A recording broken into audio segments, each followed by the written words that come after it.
Donc, je vous rappelle que nous étudions le Mahamar que le Rabbi a dit le second jour de Shavuot Tafshin Lametret, 5738-1978.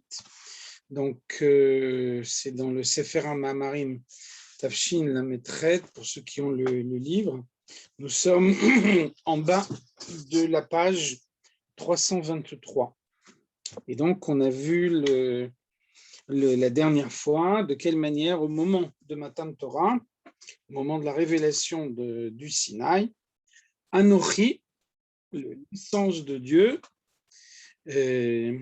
Havaye, s'est introduit au sein de la création, Elokecha, de façon à devenir Kochacha vechayutra, ta force et ta vitalité.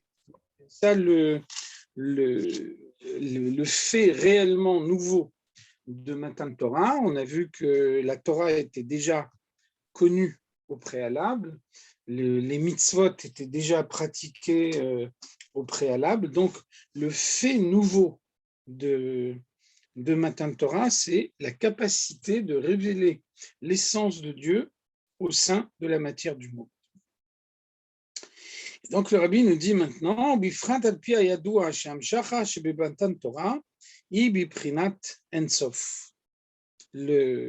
la révélation obtenue lors du don de la Torah a été la révélation de l'Ensof, de la révélation de l'essence de Dieu qui, au préalable, ne s'était jamais révélée dans le monde.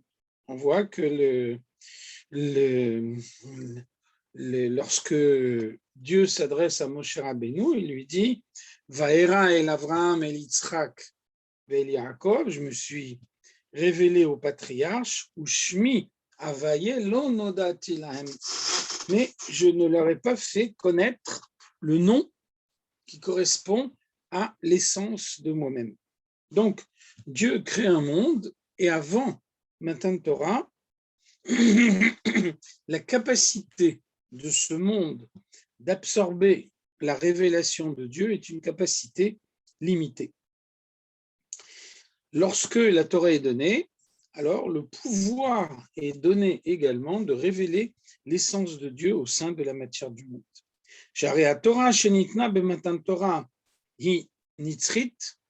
La Torah telle que nous l'avons reçue, c'est une Torah éternelle. Ça veut dire que elle est indépendante de l'application qu'elle peut recevoir à une époque ou à une autre, puisque la révélation a été obtenue d'un niveau qui échappe à toutes les dimensions, toutes les limites que le monde peut recevoir.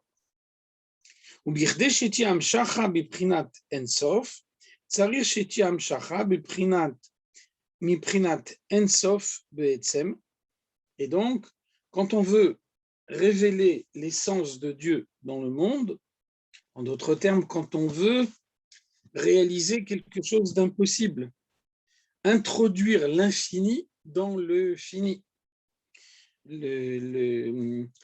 conserver la limite tout en la dépassant. Alors, c'est uniquement l'essence de Dieu qui permet d'obtenir un tel résultat.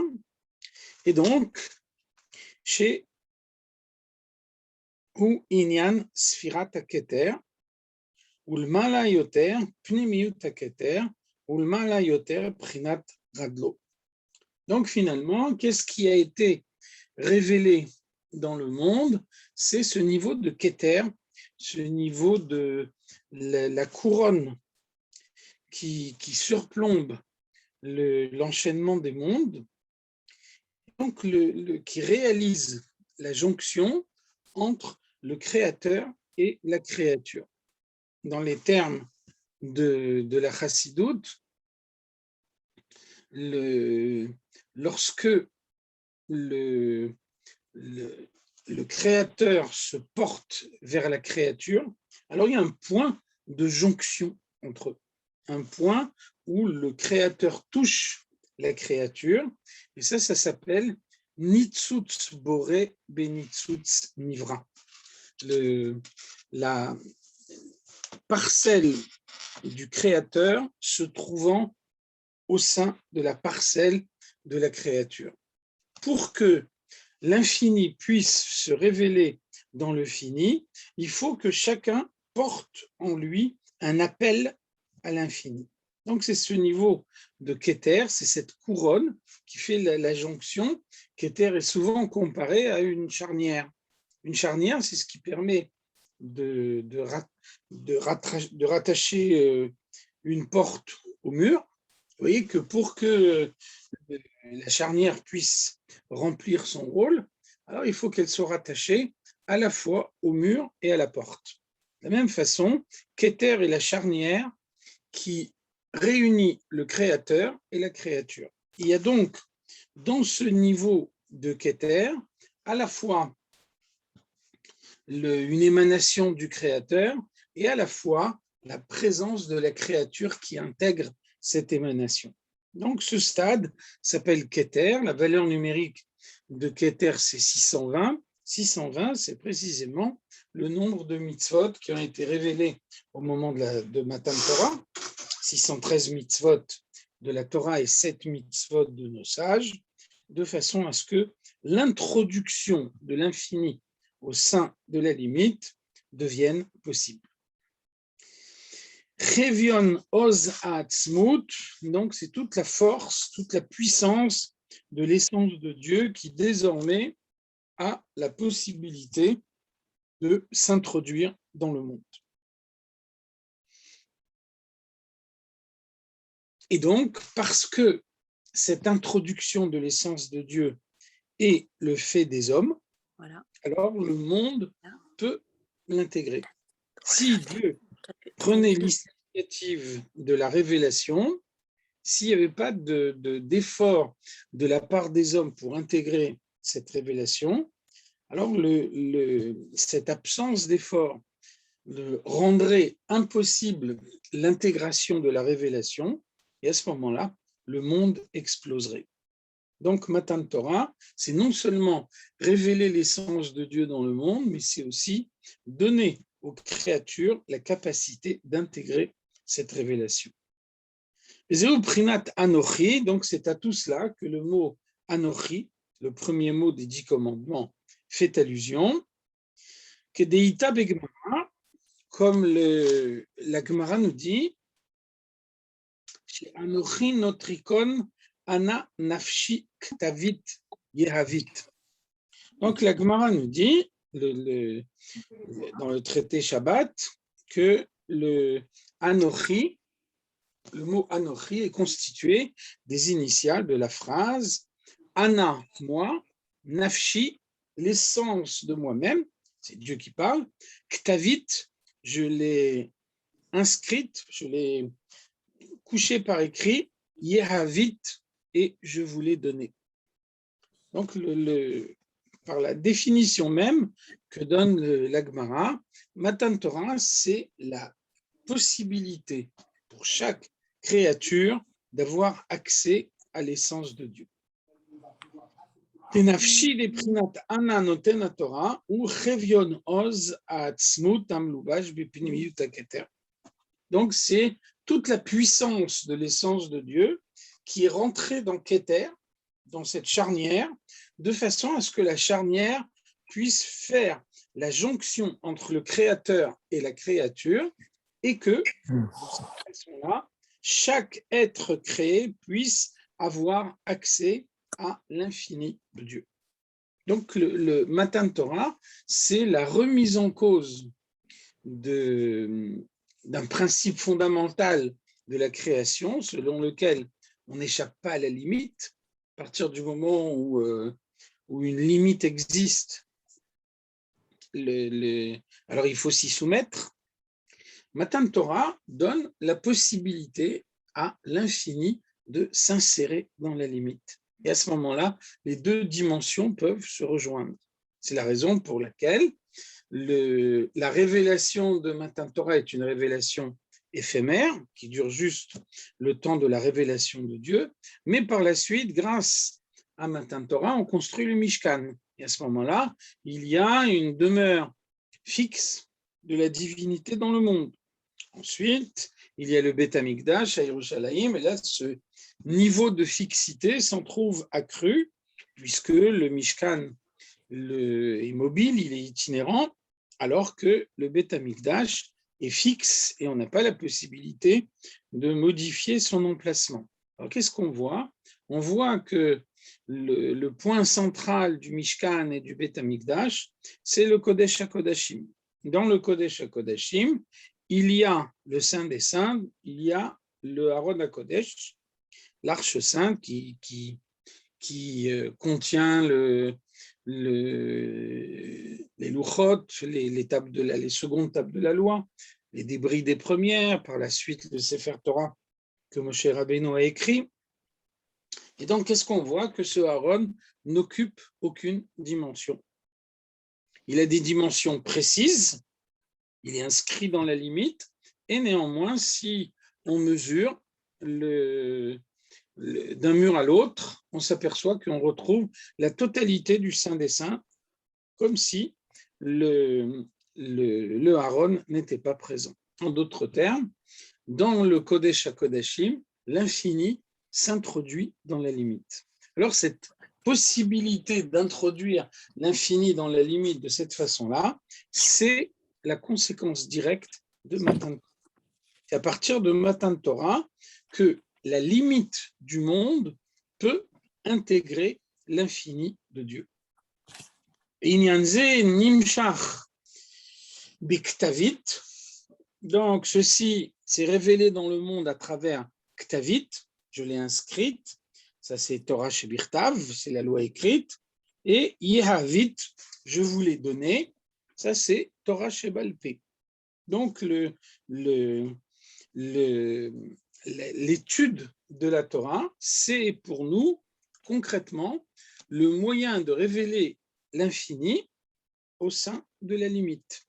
L'exemple qui est toujours cité dans la Chassidoute pour illustrer cette idée-là, un homme se trouve dans une situation qui justifie qu'il apporte un korban, un sacrifice dans le Beth Amikdash.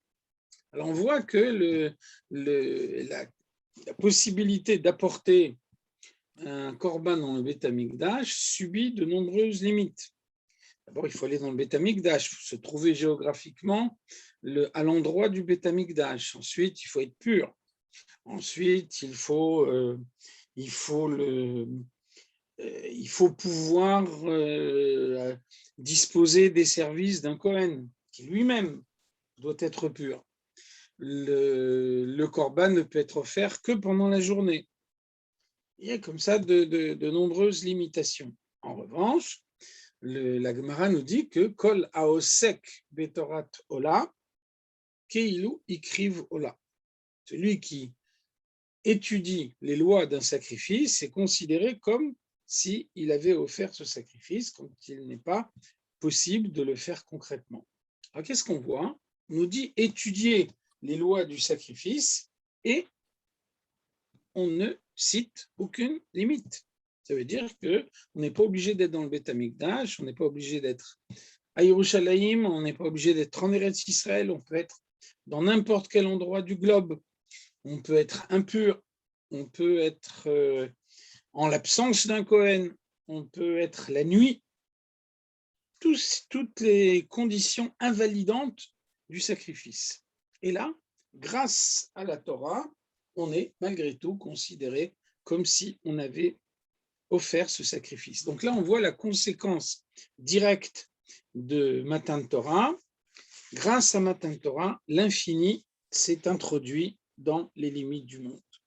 Ubeofen chez l'Oba Shamaim hi, beaucoup plus fort encore que ça, on a un principe, Torah l'Oba Shamaim hi. La Torah ne se trouve pas dans le ciel. Qu'est-ce que ça veut dire? Ça veut dire que c'est un homme qui va lui-même trancher de quelle manière il faut interpréter la Torah. Et Dieu va faire que, au moment où, en réfléchissant avec son intellect, il arrive à trouver de quelle manière il doit trancher la question qui se pose. Alors, de cette façon-là, il va dévoiler la sagesse de Dieu dans le monde. Alors, on voit bien que c'est non seulement dévoiler la sagesse de Dieu, mais c'est bien plus que ça, c'est dévoiler son caractère infini dans le monde. En d'autres termes, la capacité de dévoiler dans le monde l'infini de Dieu est livrée à l'intellect de l'homme. Et la Yikara Torah, il est mata betartonim dafka. Donc la Torah a été donnée de telle façon qu'elle réside essentiellement en bas. C'est en bas qu'elle est tranchée. Donc un ange ne peut pas la trancher. Une âme qui se trouve là-haut et qui est dépourvue d'un corps physique ne peut pas la trancher non plus. C'est uniquement une âme se trouvant à l'intérieur d'un corps physique qui peut décider de quelle manière l'infini de Dieu va se dévoiler dans le monde.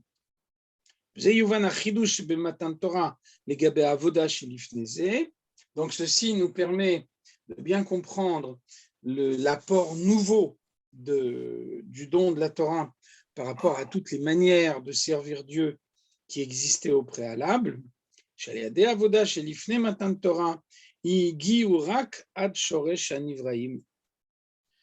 Avant le don de la Torah, donc avant que Dieu accorde cette capacité de s'élever vers l'infini, un homme ne pouvait atteindre que sa source.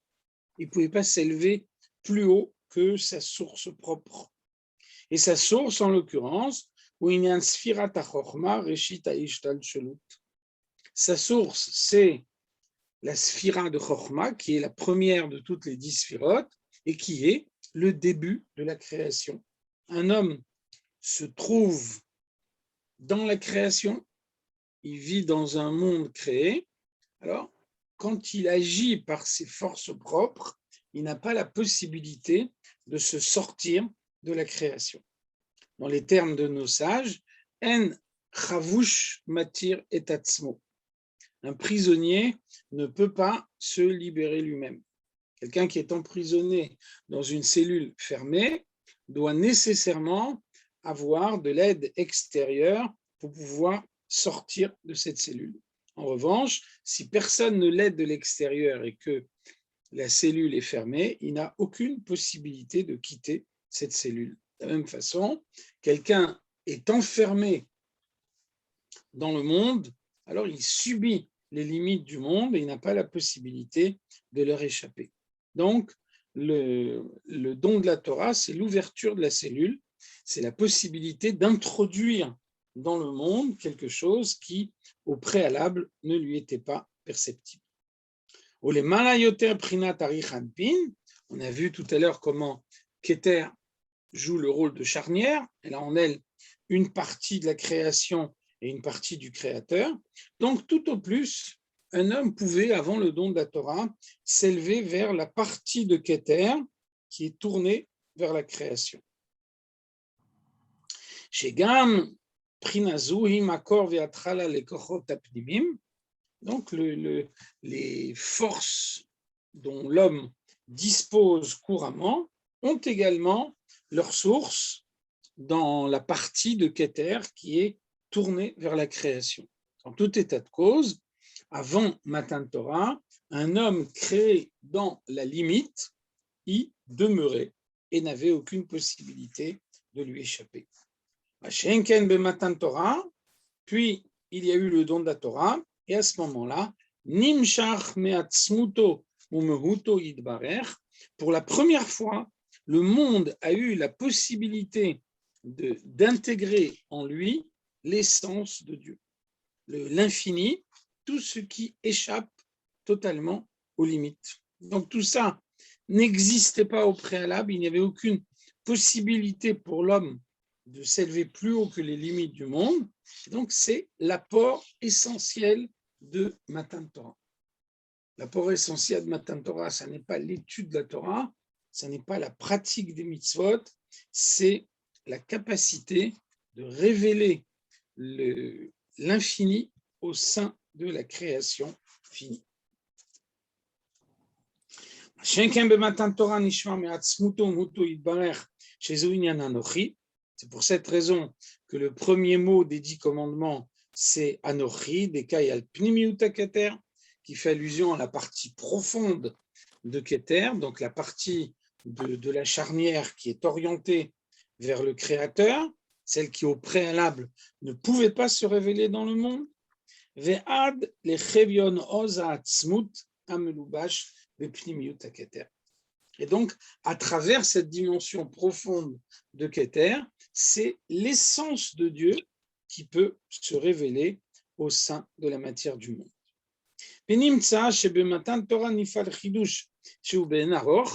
Donc, on voit, d'après ce qu'on vient de dire, que l'apport du don de la Torah est un apport immense, sans aucune commune mesure, avec tout ce qui a pu exister au préalable. Chez Kochacha Bechayutcha, chez Kol Echad Misraël, Yemi Prinat Anochi.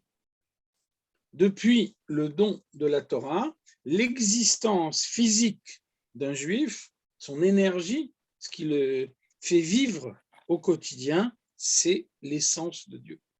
Et donc, un juif n'est pas limité par les limites de la création, il peut échapper à toutes les limites qu'il y a dans la création.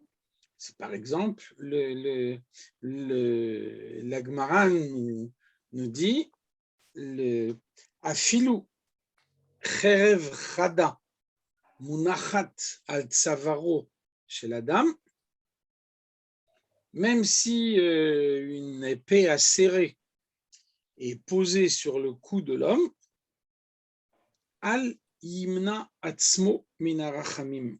Il ne doit pas, à cause de ça, s'empêcher de prier.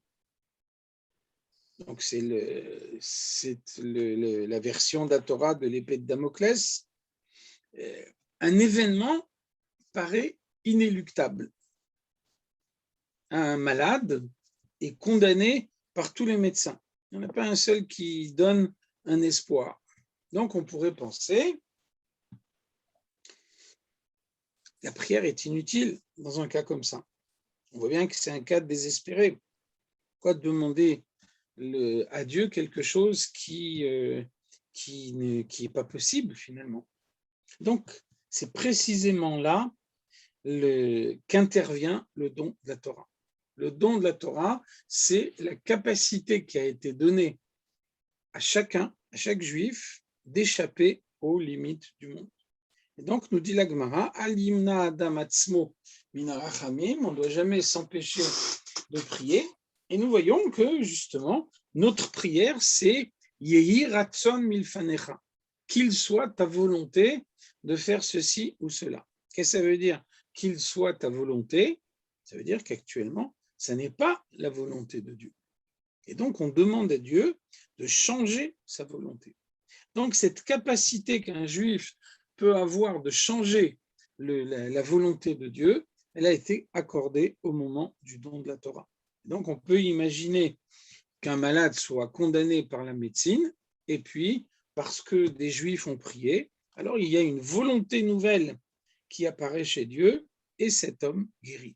C'est un dévoilement de l'infini au sein de la limite du monde, des limites du monde, et donc c'est la conséquence directe du don de la Torah.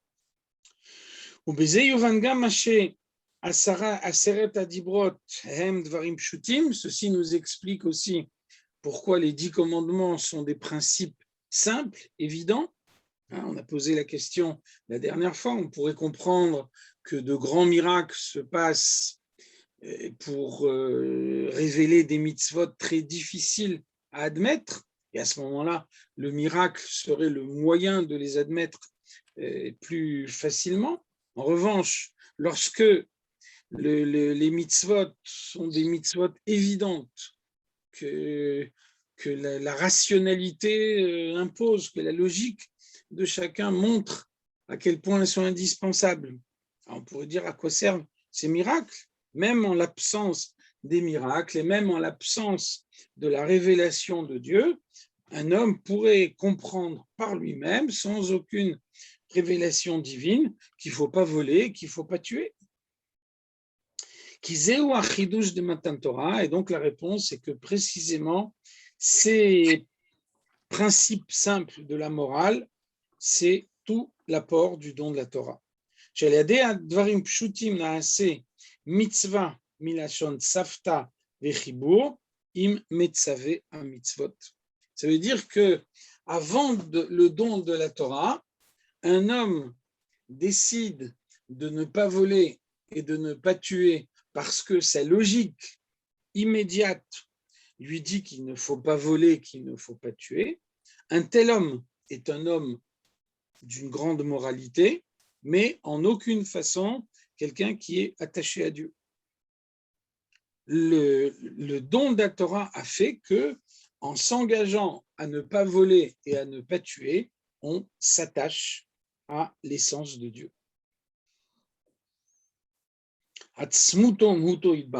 Donc c'est l'essence de Dieu qui donne ses mitzvot,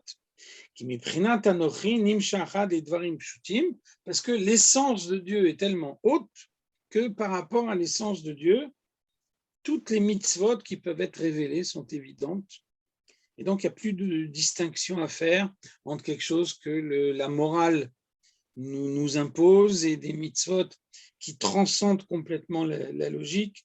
Par rapport à l'essence de Dieu, tout ça est identique. Ad lemakom shebeofen shel mitzrayim iradtem kin'a yesh benechem. On voit qu'on a vu avant le Midrash qui nous dit que lorsque les anges ont réclamé la Torah, alors Dieu a dit à Moshe Rabbeinu, donne-leur une réponse, et Moshe Rabbeinu a dit, les Mitzrayim iradtem, est-ce que vous êtes descendus en Égypte? Est-ce que vous avez subi l'exil d'Égypte? Et donc, que feriez-vous d'une Torah dans laquelle il est écrit, je suis Dieu qui t'ai fait sortir d'Égypte? Kina yesh benechem, est-ce qu'il y a la jalousie entre vous? Et donc, qu'est-ce que vous feriez d'une Torah qui vous interdit la jalousie? Donc, finalement, qu'est-ce que nous dit ici Moshe Rabbeinu? Quelle est la réponse qu'il apporte aux anges? Moshe Rabbeinu nous dit la Torah est descendue très très bas. Elle est descendue en Égypte, dans un endroit qui est appelé Ervat Haaretz, l'abomination de la terre. Elle est descendue dans des situations où il peut y avoir des relations troubles entre des personnes, des relations de jalousie. Et donc, même dans des situations aussi basses, la Torah arrive à faire en sorte que l'homme s'attache à l'essence de Dieu. Ça, la réponse que donne Moshe Rabbeinu, on voit que de cette façon-là, il définit ce qui est la nature profonde de la Torah.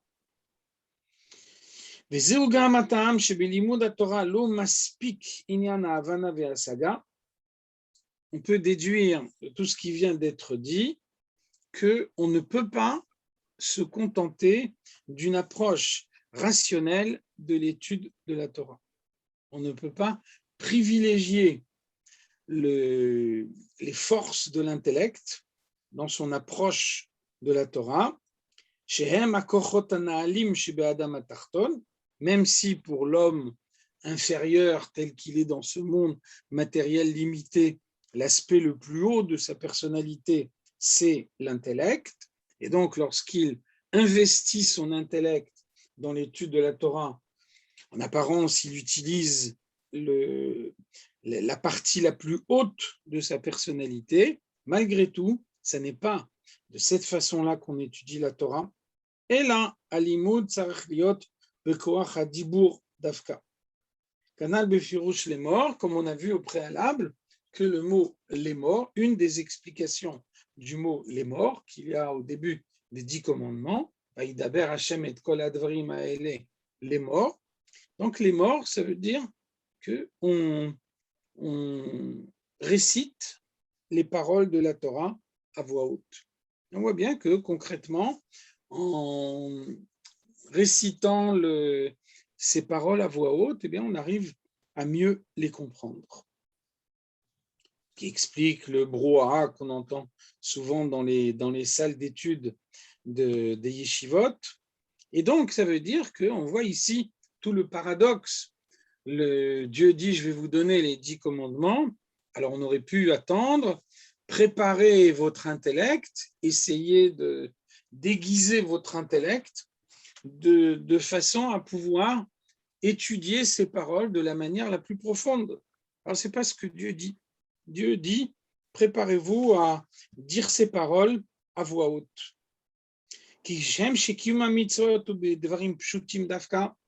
la même façon qu'on utilise des objets matériels simples pour accomplir les mitzvot, un bout de cuir pour faire des tefilines, de la laine pour faire des tzitzit.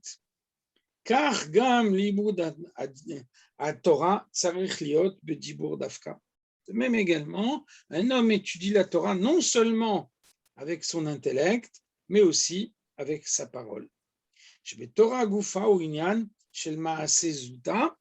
Et donc, c'est une façon de faire descendre la Torah jusque dans la partie la plus basse de sa personnalité. La partie la plus basse de la personnalité, c'est l'action concrète. Et donc, on voit que on a un principe de la halacha qui nous dit « Akimat sfatav ave maaseh ». Le fait de bouger les lèvres est considéré comme une action concrète. Donc, un homme bouge les lèvres, un homme dit des mots, et ce sont ces mots qui lui permettent d'introduire la Torah profondément en lui, et de cette façon-là, de s'attacher à l'essence de Dieu.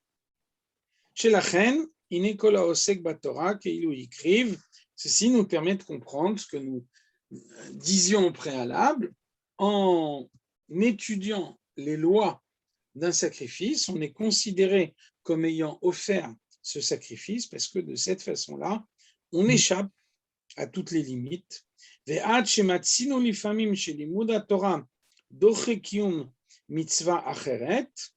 on voit que parfois même, celui qui se consacre à la Torah est dispensé d'accomplir une autre mitzvah à ce moment-là, parce que Moshe Katouv, un verset nous dit, Shlomo HaMelech, le roi Shlomo nous dit, Bechol chafetzim lo yishvu ba. Toutes les valeurs de ce monde ne lui sont pas comparables, ne sont pas comparables à la Torah. Donc les valeurs de ce monde, ça peut être également certaines mitzvot. Et on voit qu'on peut, dans certains cas, être dispensé d'une mitzvah parce qu'on étudie la Torah et qu'on ne doit pas interrompre son étude. Et donc, afilu chefse shamaim lo yishvu ba, la Gemara nous dit, quand on dit toutes les valeurs du monde ne peuvent pas être comparées à la Torah, eh bien, ça veut dire aussi les valeurs du ciel, les valeurs de la Torah. L'étude de la Torah, la capacité d'introduire une idée de la Torah, non seulement dans son intellect, mais aussi dans les lèvres qu'on fait bouger, dans l'action concrète. Tout ça permet de s'attacher profondément à l'essence de Dieu au point qu'un tel attachement est inconcevable dans les mondes supérieurs. Non seulement c'est l'étude qui conduit à l'action, et c'est là toute sa grandeur, mais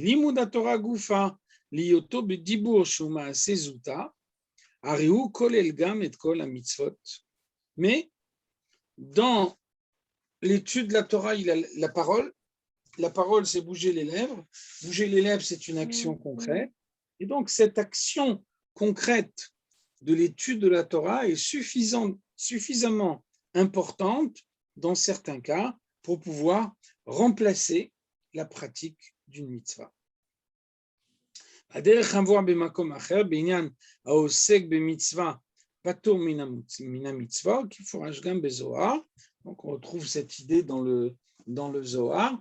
Celui qui met en pratique une mitzvah est dispensé d'en faire une autre. Donc, au sens simple, selon la chassidoute, ça veut dire qu'une mitzvah porte en elle toutes les autres mitzvot.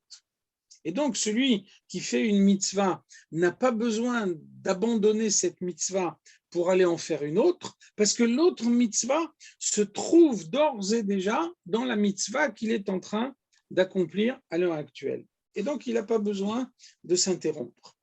À ceci, on ajoute ici une idée supplémentaire. Lorsque cette mitzvah est l'étude de la Torah, alors à ce moment-là, on accomplit la mitzvah d'une manière encore plus parfaite que si on faisait la mitzvah concrètement. Donc c'est uniquement l'étude de la Torah qui permet à l'homme de s'attacher profondément à l'essence de Dieu. שהרי אם נאמר שמצווה זו אינה כוללת בעצמה מצווה אחרת, אינו מובן איך נפטור על ידה מהמצווה האחרת. Si on n'admet pas l'idée que dans une mitzvah se trouvent toutes les autres mitzvot à la fois, ça veut dire que si quelqu'un doit accomplir une mitzvah qui se présente à lui et ne le fait pas parce qu'il n'a pas envie de s'interrompre, alors ça veut dire que cette mitzvah qui s'est présentée à lui sera pour lui définitivement perdue. Donc on voit que dans la mitzvah qu'il accomplit actuellement est d'ores et déjà incluse l'autre mitzvah qui se présente à lui. Donc c'est le cas en l'occurrence des Kivan chez Limuda Torah Doche Kiyuma Mitzvot. L'étude de la Torah repousse la pratique d'autres mitzvot. Et donc, Mouvan Shiesh Belimuda Torah Me'en Maaseh Mitzvot, ça veut dire qu'il y a également potentiellement dans l'étude de la Torah la pratique des mitzvot. C'est la raison pour laquelle celui qui étudie la Torah n'est pas tenu de s'interrompre pour accomplir la mitzvah. Donc, en quelque sorte, l'étude est elle-même une certaine forme d'action concrète. De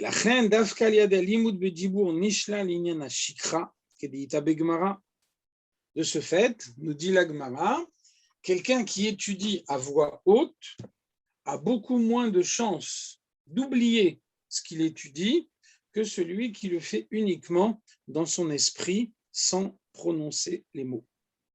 Donc pourquoi c'est comme ça? Parce que l'étude de la Torah inclut également la parole, le fait de prononcer les mots.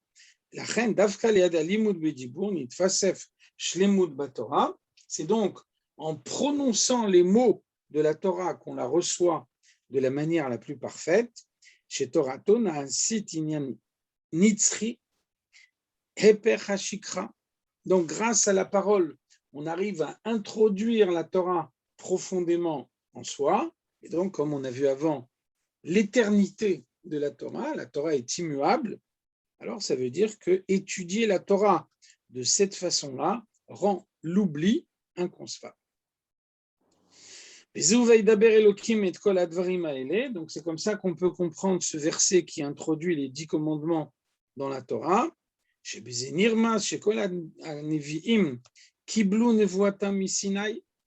Nous indique ici d'une manière allusive que tous les prophètes qui ont prophétisé dans les générations ultérieures ont reçu leur prophétie au moment de Matan Torah et ils l'ont révélée lorsque le moment est venu de la révéler. Et donc, ils l'ont d'abord, avant tout, reçu lors du don de la Torah. Ve'af achachamim kol echad ve'echad kibel et shelo misinai kanal me'amidrash. Même également, tous les chachamim qui ont dévoilé des explications nouvelles de la Torah les ont reçues sur le mont Sinaï et les ont dévoilées quand le moment est venu de le faire. Ve'ad shekol ma shetalmid vatik atid lechadesh akol nitan le Moshe Misinaï. Dans chaque génération, il y a des Talmidei Chachamim qui dévoilent des explications nouvelles. Ces explications ont d'ores et déjà été données au moment de Matan Torah, et celui qui les révèle ne fait que continuer la révélation de Matan Torah parce que le moment est venu parce que la génération a besoin de ce genre de dévoilement.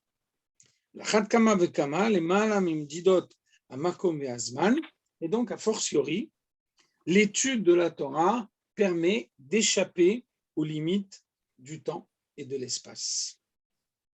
Ça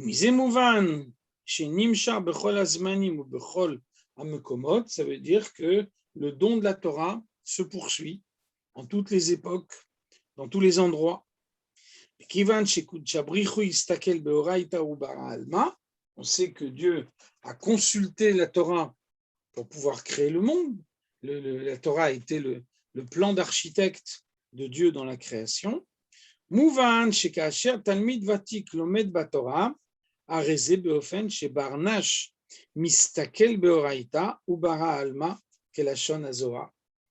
Donc le Zohar nous dit, de la même façon que Dieu a consulté la Torah comme un plan d'architecte pour pouvoir créer le monde, alors de la même façon, l'homme qui veut perpétuer le monde doit également consulter la Torah.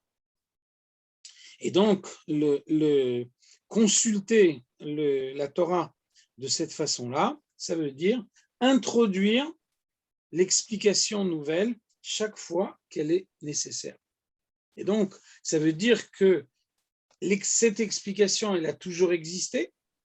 La preuve, c'est qu'elle a été donnée sur le mont Sinaï. Néanmoins, au moment où cette explication de la Torah a été donnée sur le mont Sinaï, alors Dieu a fixé le moment où elle doit être révélée dans le monde.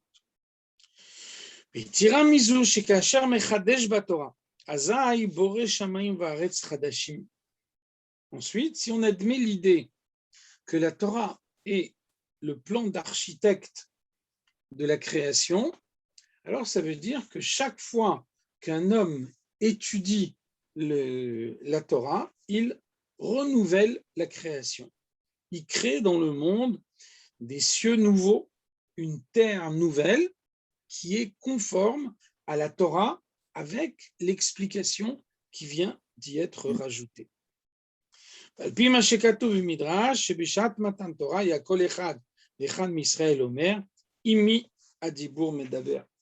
C'est la raison pour laquelle le don de la Torah a été fait de telle façon que Dieu a dit Anochi Hashem Elokecha, donc il s'est adressé à chacun en particulier, au singulier, je m'adresse à toi, je suis ton Dieu. Et ensuite, le Midrash nous dit bien plus, chaque fois que quelqu'un entendait les 2 premiers commandements qu'on a entendus directement de Dieu, il avait l'impression que Dieu s'adressait personnellement à lui. Donc Dieu arrive à parler à tous les Juifs de telle façon que chacun puisse en tirer une relation personnelle avec Dieu. Cette relation personnelle, elle se concrétise dans le monde par l'étude de la Torah. L'étude de la Torah, c'est la capacité qu'a un homme de s'attacher totalement à l'essence de Dieu. Et donc, comme l'étude de la Torah, c'est le moyen de perpétuer la création, donc la création se met en conformité avec le fruit de l'étude de la Torah de chacun. Et donc, Ne'emar Anochi Hashem Elokecha Lashon Yachid, Dieu s'adresse au moment de Matan Torah, il s'adresse à chacun à titre individuel. Mouvan Shekenu Bechol Echad Vechad Misraël, donc ça veut dire que chaque juif a la capacité de s'unifier à l'essence de Dieu. Chaque juif, au moment où il étudie la Torah, perpétue le monde, lui donne la capacité d'exister, la capacité de se maintenir. Et chaque juif, au moment où il dévoile une explication nouvelle de la Torah, il renouvelle les cieux, il renouvelle la terre, et donc la création évolue en fonction de la manière dont les Juifs étudient la Torah, puisque, comme on a dit avant, Lo b'shamayim hi, la Torah n'est pas dans le ciel, elle est ici en bas sur terre. elle est étudiée par les hommes et c'est cette étude qui fixe de quelle manière doit évoluer la création. Donc étudier la Torah, c'est plonger dans l'infini. Étudier une idée de la Torah, c'est avoir la certitude que cette idée était vraie hier, qu'elle est vraie aujourd'hui et qu'elle sera vraie demain. C'est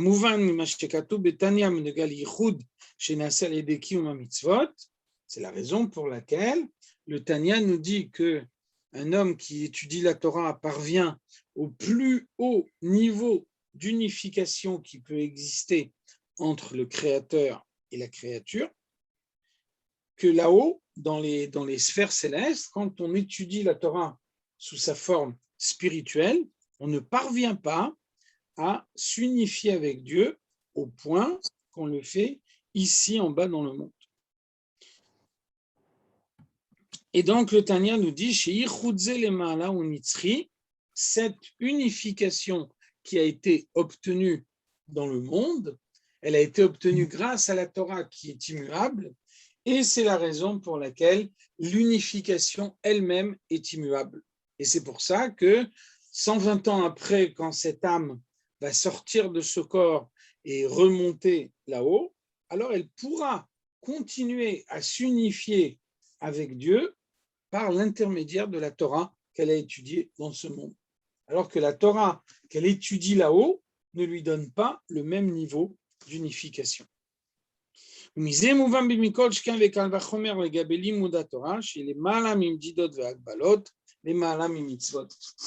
tout ce qu'on vient de dire nous permet de comprendre l'affirmation qu'on a vue au préalable, selon laquelle l'étude de la Torah permet à un homme de sortir complètement de toutes ses limites, d'accomplir une mitzvah par l'intermédiaire d'une autre mitzvah, d'offrir un sacrifice alors qu'il n'est pas dans le Beth Amikdash, alors qu'il est impur, alors que c'est la nuit. L'étude de la Torah sort un homme de toutes ses limites.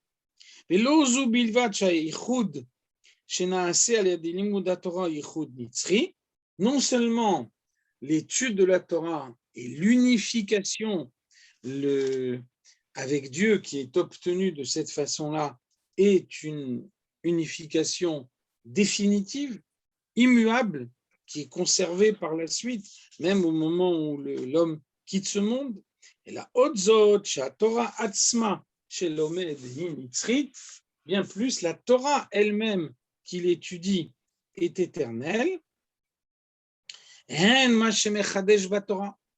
y compris quand quelqu'un donne une explication nouvelle de la Torah, en réalité, cette explication a d'ores et déjà été donnée au moment de Matan Torah, et celui qui la développe est chargé uniquement de l'enseigner au monde lorsque le moment est venu de la dévoiler.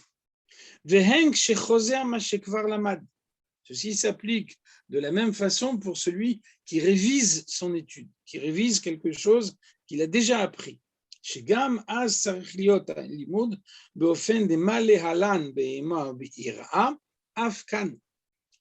fois qu'on étudie la Torah, même si on n'étudie pas une idée nouvelle, mais qu'on ne fait que réviser quelque chose qu'on a déjà su au préalable, alors on arrive à étudier la Torah comme si on était au pied du mont Sinaï. Et là, c'est pas comme si, c'est vraiment que Matan Torah se repasse, se redéroule dans le monde encore une fois, comme la première fois. Même quelqu'un qui révise son étude pour la 100e fois, qui a l'impression de la connaître par cœur, qui a l'impression qu'il n'y a vraiment aucun élément nouveau dans cette étude. Malgré ça, il arrive à s'attacher à l'essence de Dieu et à revivre le don de la Torah. A fortiori, pour celui qui étudie, qui révise son étude pour la 101e fois, donc on sait ce que le Tanya nous dit. De cette façon-là, on sort complètement des limites. Il y a une époque où la norme était de réviser son étude 100 fois, et donc celui qui la révise 101 fois sort des sentiers battus, il fait quelque chose de nouveau. Alors malgré tout, de cette façon-là, il s'attache à l'infini de Dieu. Ubevadai nikret Torah al shmo, et donc, grâce à ça, la Torah devient sa Torah à lui, celle qui lui est définitivement acquise, celle qui crée une relation directe entre lui et l'essence de Dieu, que rien ne pourra remettre en cause par la suite. גם מה שמקיים עלמא לימוד התורה שלו, מה שבורא שמיים והארץ חדשים הוא עניין נצחי. De cette façon-là, l'homme qui étudie la Torah et qui perpétue le monde de cette façon-là, l'homme qui développe une explication nouvelle de la Torah et qui de cette façon-là crée des cieux nouveaux et un monde nouveau, eh bien, tout ça lui est acquis définitivement. Ça est une révélation obtenue une fois pour toutes qui ne sera jamais remise en cause. Le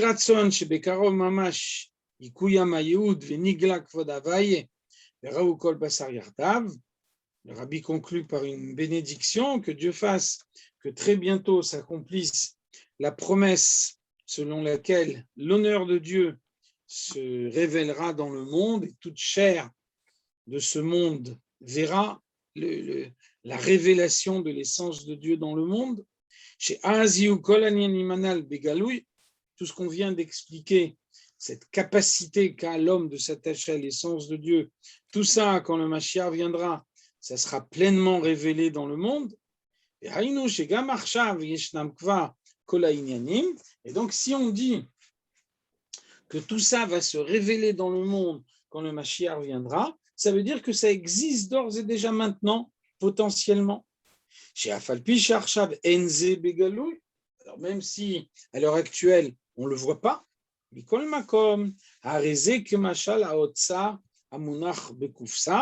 alors on connaît à ce propos-là l'exemple du trésor qui se trouve dans un coffre fermé. Cet exemple est donné par le Rabbi Maharash. Donc le Rabbi Maharash nous dit il y a un trésor qui se trouve dans un coffre fermé. Et donc personne ne peut voir le trésor. Donc finalement, la présence concrète de ce trésor n'est pas pleinement ressentie. Et puis, nous dit le Rabbi Maharash, imaginons qu'on donne à quelqu'un la clé de ce coffre et qu'il la mette dans sa poche. Alors, on voit que fondamentalement, rien n'a changé. Comme le coffre était fermé au préalable, il est toujours fermé à l'heure actuelle, et comme au préalable, on ne voyait pas le trésor, on ne le voit toujours pas maintenant. Et pourtant, on voit que détenir la clé dans sa poche, ça change tout. Parce qu'on sait qu'à n'importe quel moment, quand on le veut, on prend la clé, on ouvre la porte, et à ce moment-là, on voit le trésor devant soi. Donc, nous dit le Rabbi Maharash, le Mashiach arrive d'une seconde à l'autre, et de nos jours, chaque juif a la clé dans la poche. Et donc, même si on nous promet des grandes révélations dans le monde, et pour l'instant, on ne les voit pas, on sait que ces révélations peuvent se produire d'une seconde à l'autre. Donc chacun possède la clé du trésor. Donc c'est valable également pour l'étude de la Torah.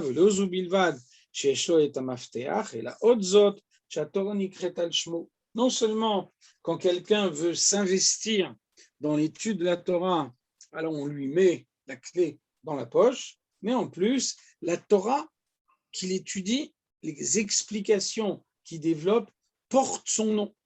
Donc, elles lui sont attachées de façon définitive et la révélation de Dieu qui est obtenue de cette façon-là lui est définitivement acquise également. On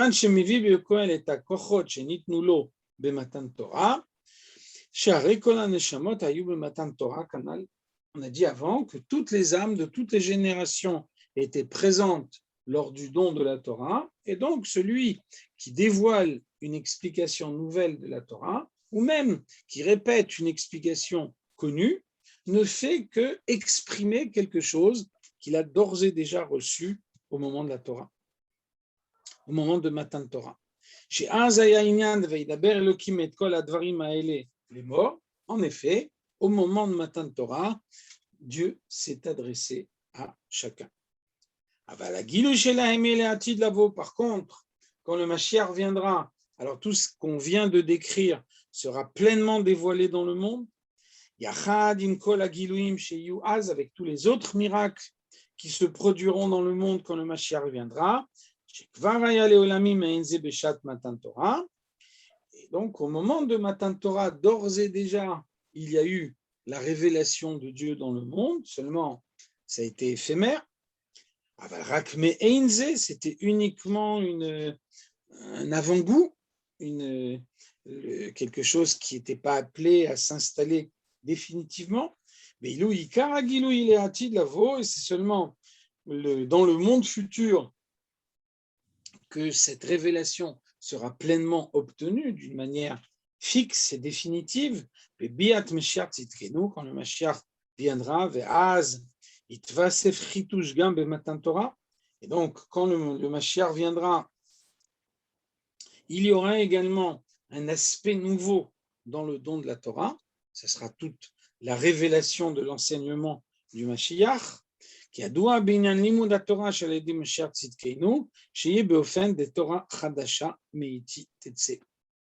On sait que le verset d'Ishaïa nous dit à propos de l'enseignement du Mashiach, une Torah nouvelle émanera de moi. Et donc, le Midrash explique que ça veut dire Torah Chadasha, Chidush Torah. Chidush Torah mimeni tetse, ça veut dire que il n'y aura pas, après la venue du Mashiach, un second Matan Torah. Donc, la Torah du Mashiach, l'enseignement du Mashiach a d'ores et déjà été donné au moment de Matan Torah, mais au même titre que toutes les explications qui sont développées par les sages de chaque génération, chacun dévoile l'explication quand le moment vient de le faire. De la même façon, quand le Mashiach viendra, c'est lui qui dévoilera cet enseignement. Ce sera alors le moment de le dévoiler dans le monde. C'est la raison pour laquelle on nous promet également des cieux nouveaux et une terre nouvelle quand le Mashiach viendra.